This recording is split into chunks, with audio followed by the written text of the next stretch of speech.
And we are live. Hello, everyone. This is My Two Cents, and welcome back to Today with 2 Cents, wrapping up your weekly news. We are again broadcasting on a Monday. I was on vacation this weekend, so wasn't able to do the show at its regular time, but that's fine because there's actually some good news stories that popped up over the weekend that I am eager to cover. So I want to quick say it has been brought to my attention in the chat that one of my patrons, it is his birthday today, and he's here with us. So everybody, happy birthday to Winks the Biker. Happy birthday, Winks. Happy birthday, man. Oh, thank you guys. I really appreciate that. Yep.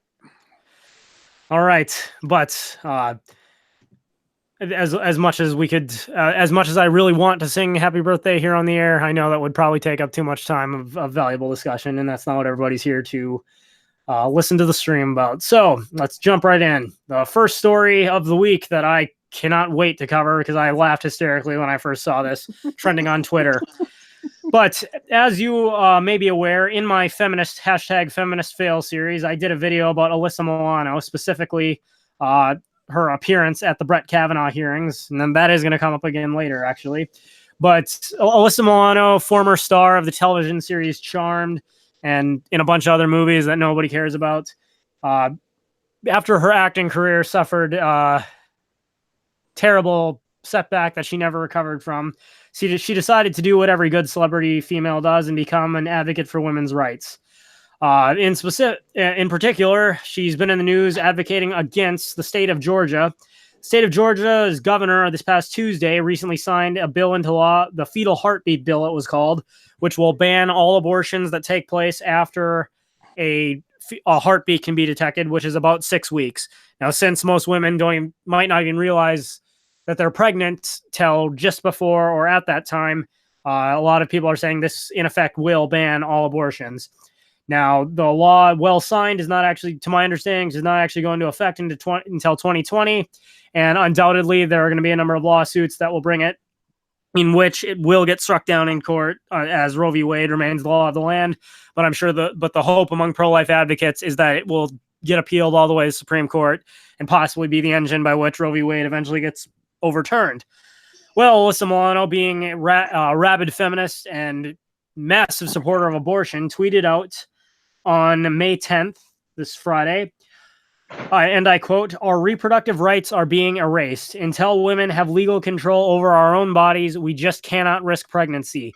Join me by not having sex until we get bodily autonomy back. I am calling for a hashtag sex strike. Pass it on."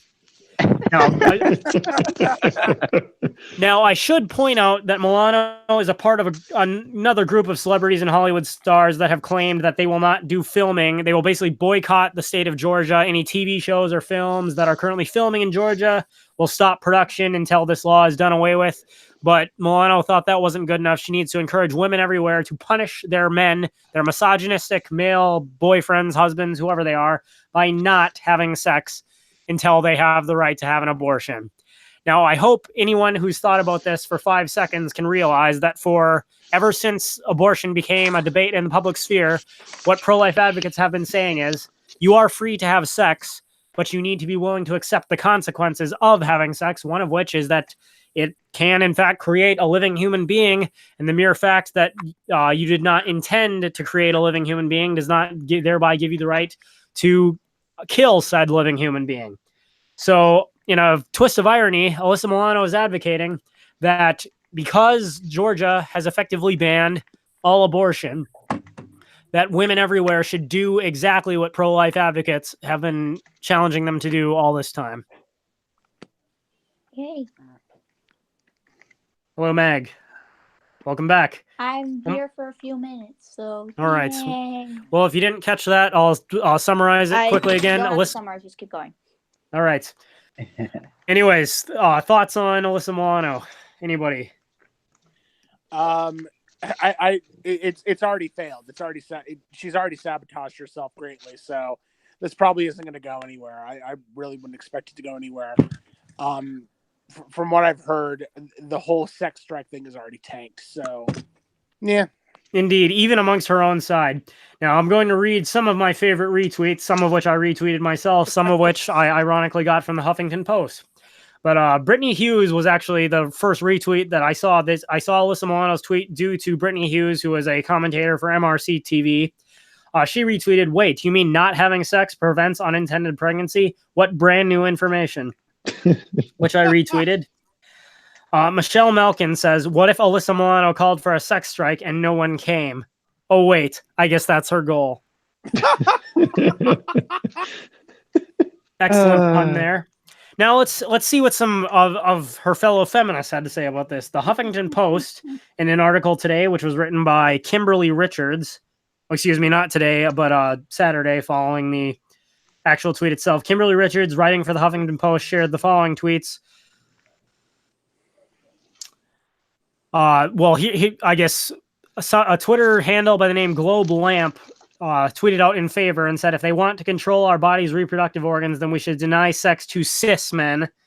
I guess that means do not deny sex to transgendered men. Kate Kelly said, "Join us in helping cis men feel the physical consequences of our reproductive rights being systematically eliminated." Again, no one's telling you can't exercise your reproductive rights. The pro-life side is arguing that simply because you choose to engage in sex, it does not give you the right to violate the non-aggression principle and deprive another living human being of their right to life. If you disagree, you're welcome to marshal an argument to that effect. But amongst some other quote-unquote feminists said this. Twitter handle Christy Coulter said, "Living under patriarchy has already robbed me of safety, autonomy, opportunities, and trust in our institutions. Now I'm supposed to give up sex too and play into the fiction that it's just a bargaining chip / transaction for women. Love you, but nope." Twitter handle Jamala is 34 at Jamala Lemio says, "You want me to deny myself the one pleasure men offer because what now?" Wow, everyone's just on board with this idea, aren't they? Yes. Oh my God. So again, I will refer you all to my Alyssa Milano's feminist fail video. One of my more, I think it's something at like 3,400 views right now. Alyssa Milano is not exactly the brightest bulb on the tree. Her acting career failed, and she's no better as a political commentator. Yeah. Right. But in all fairness, as a pro-lifer myself, but by all means, to all pro-choice women out there, go on a sex strike, because it means, so long as you do so, it means you won't get pregnant and you won't murder those children. So Exactly. by all means, go along with what Alyssa Milano has to say.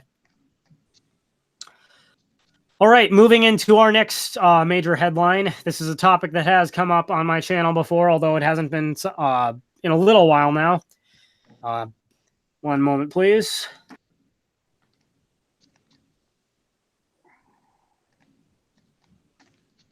Although I will say, the less those women procreate and the less those women have children, the feminists, I mean, we'll be better off. We'll be much better off. So, Yeah, for sure. Indeed, Night Shift. I apologize, everyone. I just had to sneeze. Donald Trump, ever since taking the presidency, talked quite a bit about how all the unfair trade deals that the United States has been forced to endure, in particular with China. He made headlines when he announced tariffs on steel imports from China. This week, he was again ranting about how unfair the trade deal with China is and how he was going to secure a better trade deal. But when talks with China did not pan out, the president announced he's going to slap an additional $200 billion in tariffs on Chinese goods. The Chinese have vowed to retaliate, announcing $60 billion in tariffs on U.S. goods. Of course, Donald Trump, as he always does, provided a barrage of tweets explaining how much of a win this is for the United States, how much richer we're going to get. Would anyone who is familiar with this care to explain exactly what tariffs are? I can, but I'll give somebody else the opportunity if they would like to. it's like a trade tax. It's basically like a tax for trading or something. Oh God, what would you call that? Pretty much, it is a tax on imports. The way a tariff works is, in an effort to get people to buy domestically as opposed to from foreign countries, the U.S. or any other country imposes a tariff on imported goods from another country. So a 25% tariff means that if you were to if there's $100 a good coming in from China that costs $100, a 25% tariff means that you now have to pay $125 for that good. The idea being make things imported from foreign countries more expensive so that the locals are forced, or at least incentivized, to buy domestic instead of from a foreign country. Now, this does in fact benefit domestic producers.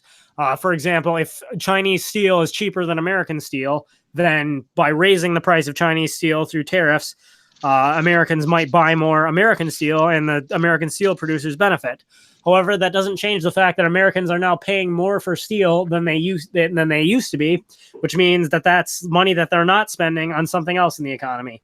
Therefore, it is mathematically provable that tariffs can only hurt your economy. Yep.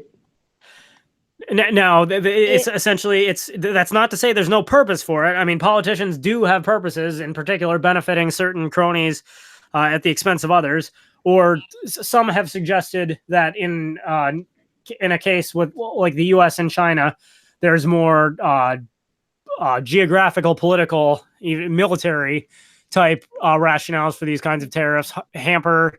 And another fair point to make, that's not to say it doesn't hurt the economy of the country you're putting tariffs on, because the producers within those countries are making less sales if they sell less internationally. But you're hurting your entire consumer base within your nation, and you're hurting one industry, or however many industries you're tariffing within your own country. You're poisoning yourself and your enemy. Mm-hmm. Go ahead, Mag.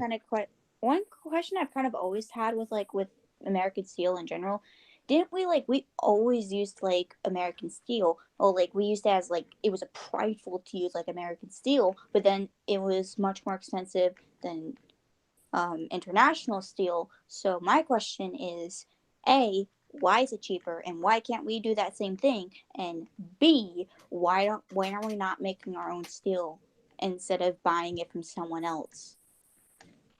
Well, I can't answer the question specifically with steel, but I mean, I'd have to do further research on that. But with whatever commodity you're talking about, whether it's agricultural goods, whether it's steel, whether it's some other kind of processed natural resource, the costs have to do with extracting the resource, refining the resource, shipping costs, moving it from one country to another, how much workers in the individual countries are willing to work, what kind of wages workers are willing to work for. And when all those costs are calculated, I think that's honestly probably the biggest difference, because Chinese wages are a lot less than us. Yeah. If I remember correctly. It also has to do wasn't with how much, back in the day, we used a lot of American steel in our buildings, bridges, etc. Yeah. Well, it also has to do with a lot with the tax rate in this country, and how much domestic stuff is taxed. And usually it becomes a lot cheaper, unfortunately, to go to foreign markets. So here's just a common example. I'm going to use this because it's an easy example. Sugar, for example, sugar cane is grown in the Caribbean, specifically because growing conditions there are optimal for sugar cane. As a result, you can grow sugar cane much easier in the Caribbean, even though it's possible to grow sugar in places like Canada, where you have Arctic temperatures, you could use a greenhouse to grow and to get the right conditions to grow sugarcane, but you now incur the additional costs of building and maintaining that greenhouse just to grow your sugarcane. Those are costs you don't have to incur in the Caribbean. And even the shipping costs of shipping the sugar from the Caribbean to Canada still comes out in cheaper costs than it would be to build your greenhouse and grow sugarcane in Canada. Therefore, Canadians waste less resource. Canadians get the sugar they want and have more resources that they can spend on other things. And when countries around the world focus on the specific commodities that they're good at producing for cheaper, everyone has more wealth that they can spend on other things. It's a free trade is a win-win situation. Trade protectionism and trade restrictions always help out certain people at the expense of the entire consumer base. Yep. I'm not disagreeing or adding on with this next thing. I just want to say, but Canadians can just use maple syrup. Yeah. Now, something I know that I had nothing to add. I just had to say it. Yeah. Okay. Now, one thing that is interesting, Peter Schiff, who I have a great deal of respect for, and I was listening to his podcast, and he actually suggested he wondered if Trump is escalating this trade war right now, specifically because of his comments that the Fed is raising interest rates, which will eventually lead to the popping of the bubble we're currently in and into another recession. He wonders if Trump made all these announcements about tariffs knowing it would tank the economy, in particular the stock market, and perhaps incentivize the Fed to not raise interest rates anymore, thereby stalling the recession for a further amount of time. That is dumb. If that is true, that's still dumb. Okay. Pass the hot potato down the track. I mean, the way I see it at this point, the recession is coming. Politicians and economists can work together and try to push it off as long as possible. But history shows sooner or later it still comes, and the longer you push it off, the worse it is when it finally gets here. You're better off just letting it happen. Of course, I gotta go for a second. Okay, no problem. Of course, at this point, it's going to be the death of the U.S. dollar. So it might be the death of the country.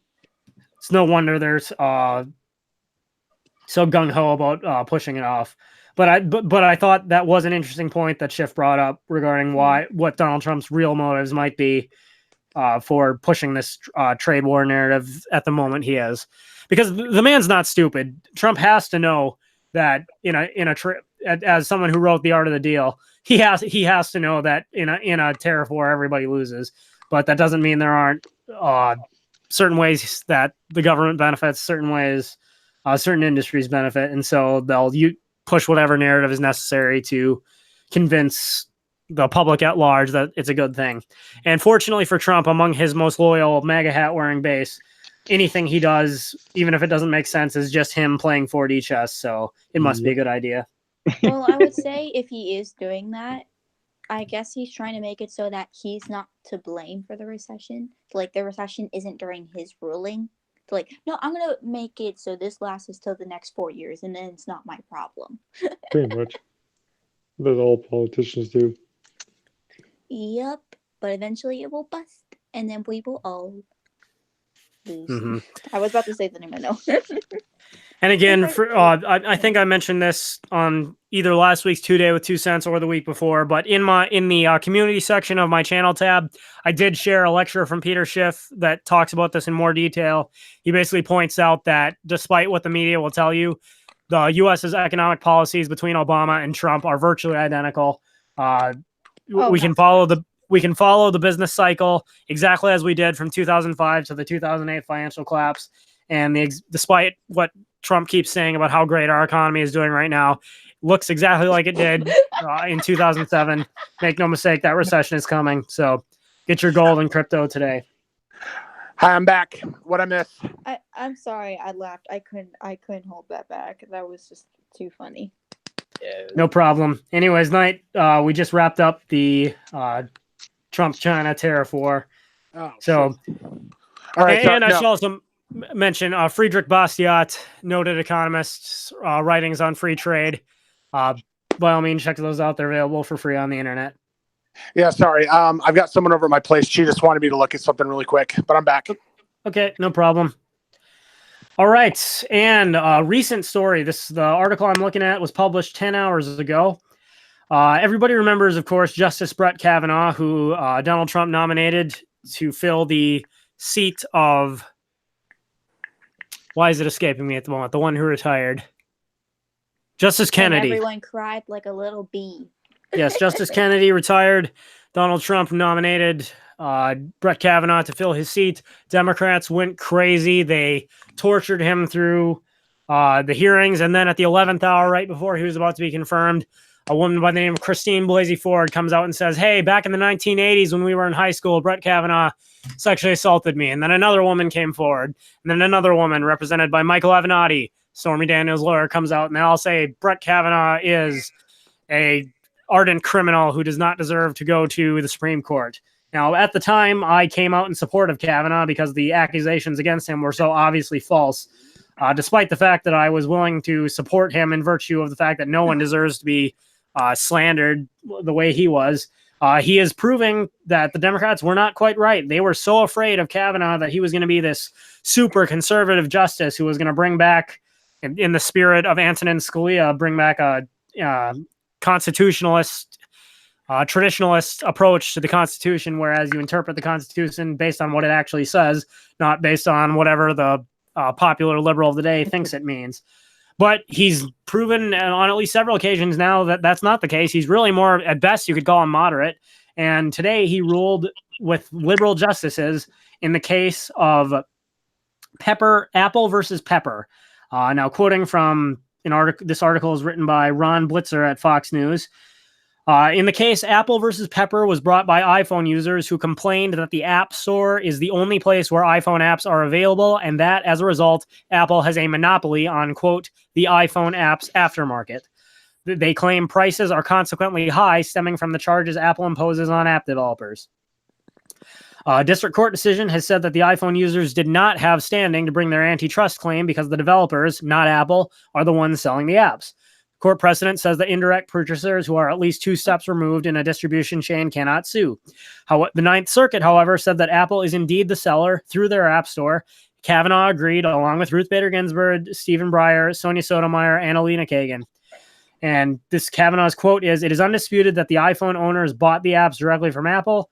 He also addressed Apple's claim that they do not set app prices by pointing out that the company's practice of charging developers $99 a year plus 30% sales indeed affects pricing.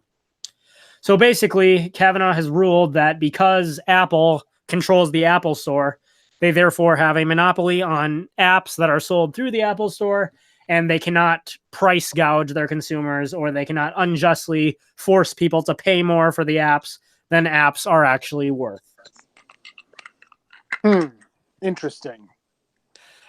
Right. Now, I do want to point out that there is a sense in which it's true that Apple has a monopoly on the Apple Store. I mean, it is the Apple Store. It's only available through Apple and Apple products.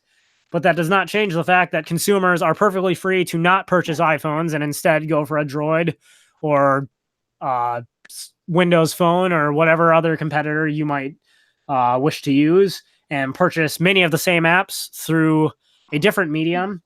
It doesn't change the fact that developers are free to set whatever prices they wish to charge for their apps, and those prices only become a reality if consumers are willing to pay them. My only question is, are they going to forcibly regulate them saying it has to be lower or it has to be higher? Are they going to forcefully regulate it? Because I hope not.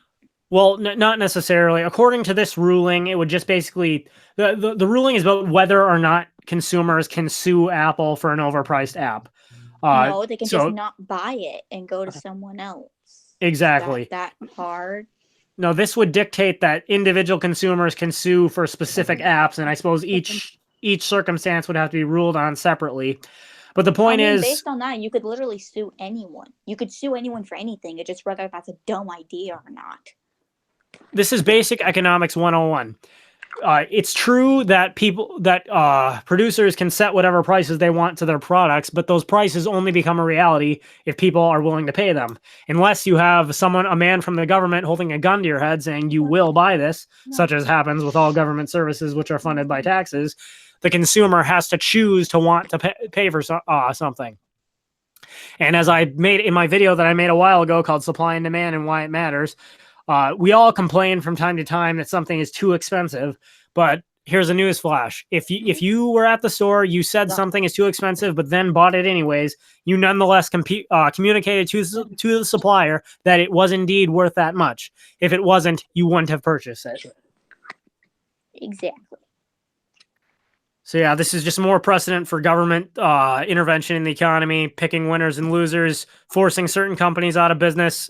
And that's all. Price controls of any kind, whether we're talking about minimum wage, whether we're talking about price gouging and saying you can't charge a certain more than this much for real estate or for whatever else, whether we're talking about interest rate caps, which is something Alexandria Ocasio-Cortez and Bernie Sanders have recently been talking about. It's the government saying that when two voluntary parties coming together and exchanging resources at prices they both agree on is illegal. Only the government is smart enough to decide how much things should cost. It's central planning. One, bull, and second, something I just thought of right now. You know how people love what do you call it?